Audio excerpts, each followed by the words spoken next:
Fala aí, gente, tudo bem com vocês? Sejam muito bem-vindos e bem-vindas a mais um vídeo aqui do nosso canal. E hoje eu vou dar continuidade à nossa série de vídeos sobre o movimento negro brasileiro. Vamos falar, portanto, sobre a agência da população negra nas primeiras décadas da República no Brasil, além de abordar a ideologia que ganhava força no país naquele período histórico, a ideia de superioridade da raça branca. Então, sem perder mais tempo, bora começar!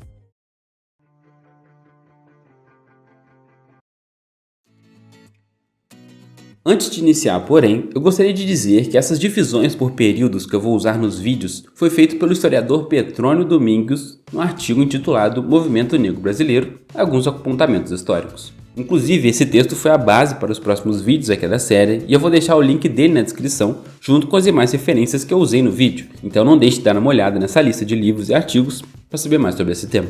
Dito isso, vamos começar com a primeira fase do movimento negro organizado na República, que vai de 1889 até 1937, do início da experiência republicana no Brasil até a instauração da ditadura do Estado Novo.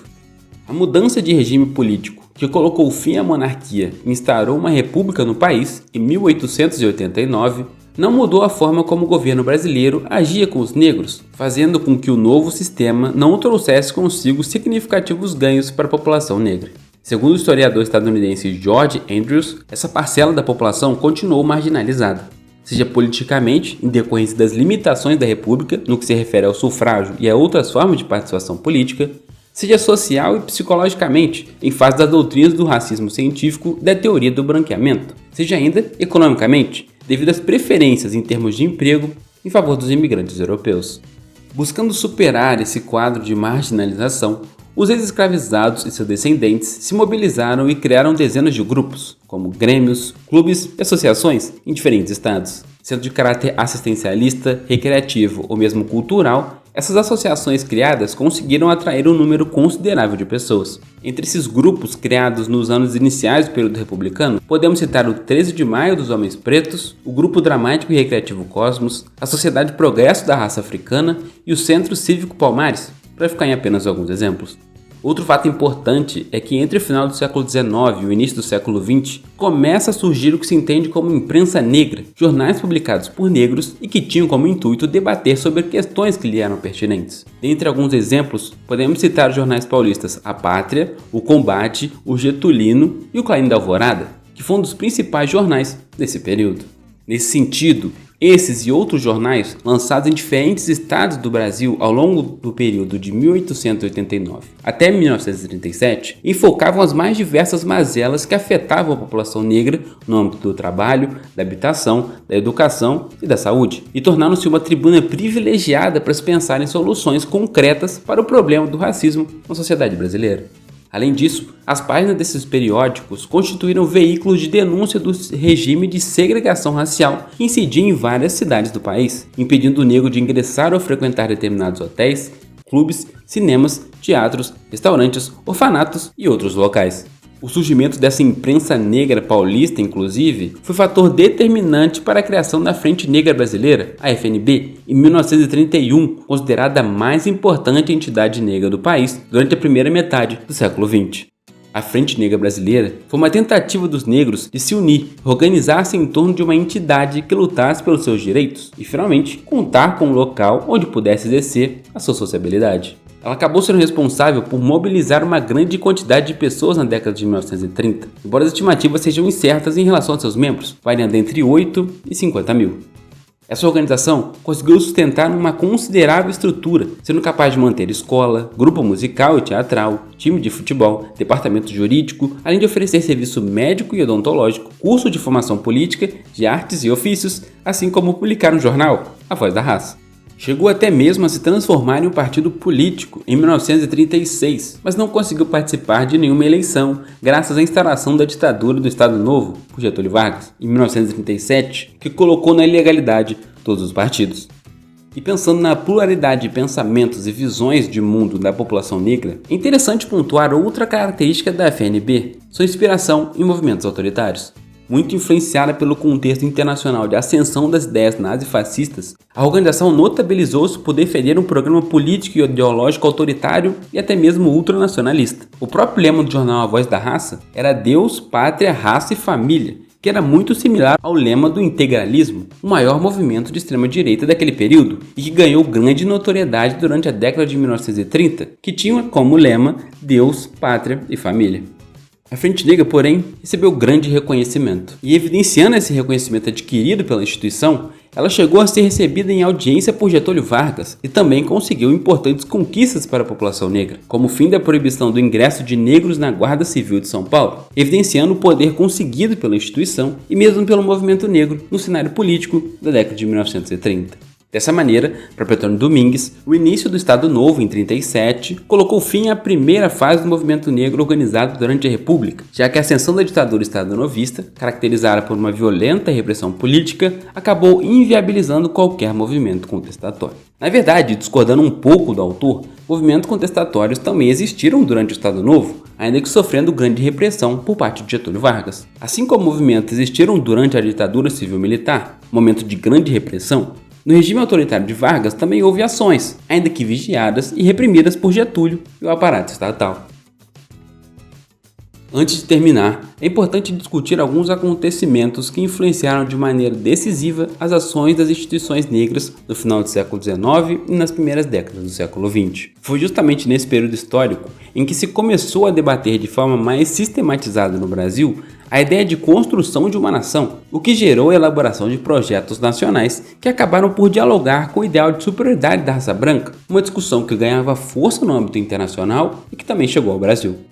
Nesse sentido, conforme aborda Amilcar Pereira, o Brasil vivia um dilema. Como seria possível construir uma identidade nacional ligada naquele momento à ideia de raça, com uma população cuja maioria descendia de ex-escravizados de origem africana e indígenas, que eram considerados inferiores? Esse ponto tornou um ponto de debate no país entre os intelectuais. Nesse grande debate, prevaleceram as ideias de estudiosos do campo das ciências sociais e humanas que usaram e abusaram da metáfora darwinista da sobrevivência dos mais aptos e que utilizaram a eugenia para sugerir políticas públicas que implicavam em uma limpeza étnica.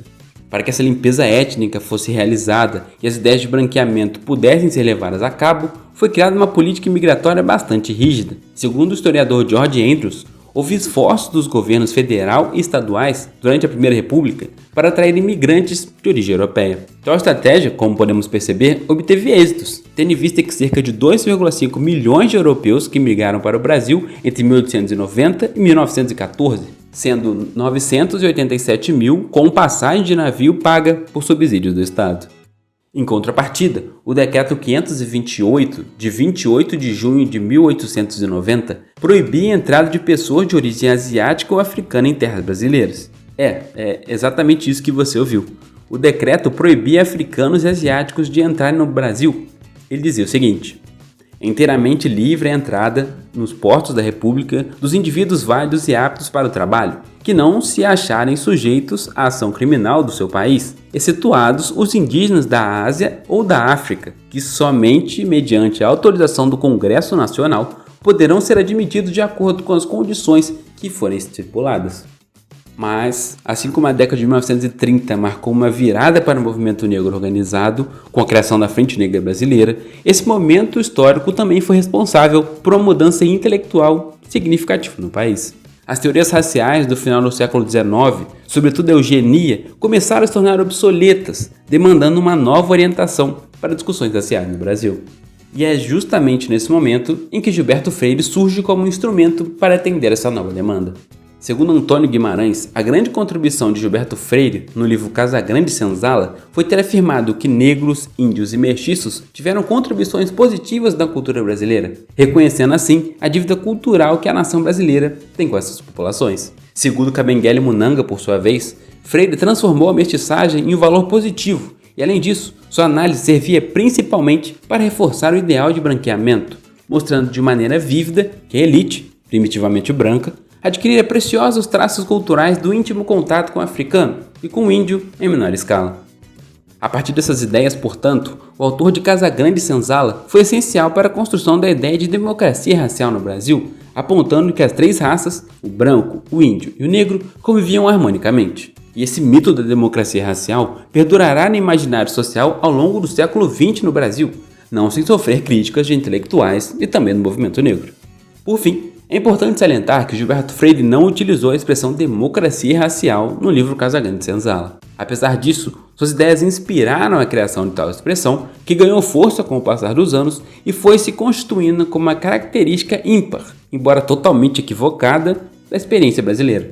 Sabemos que a convivência entre brancos, indígenas e negros não foi harmônica durante o Brasil colonial e imperial, embora alguns ainda busquem insistir nessa narrativa até os dias de hoje.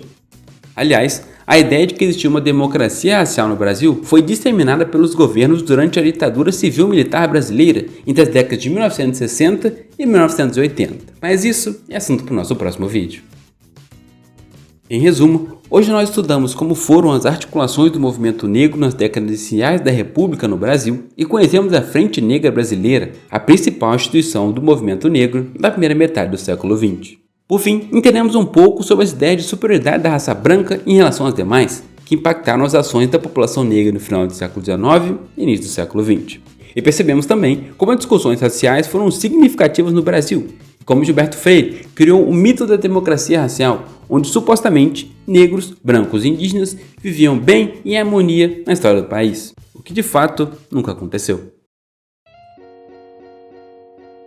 Então vamos chegando ao final de mais um vídeo. Se você gostou, deixe seu like e principalmente o seu comentário para eu saber o que vocês acharam e também poder estar sempre melhorando os vídeos que eu faço aqui para vocês. Eu vou deixar todas as referências utilizadas nesse vídeo na descrição, então corram lá para dar uma olhada que todo o material é muito interessante e vai ajudar muito a vocês a entender mais sobre o movimento negro e também as discussões sobre eugenia, branqueamento e democracia racial, que eu acabei fazendo de uma maneira um pouco mais rápida, mas que vocês podem se aprofundar nesse texto que eu vou deixar na descrição. Então é isso, espero que fiquem bem e até o nosso próximo vídeo.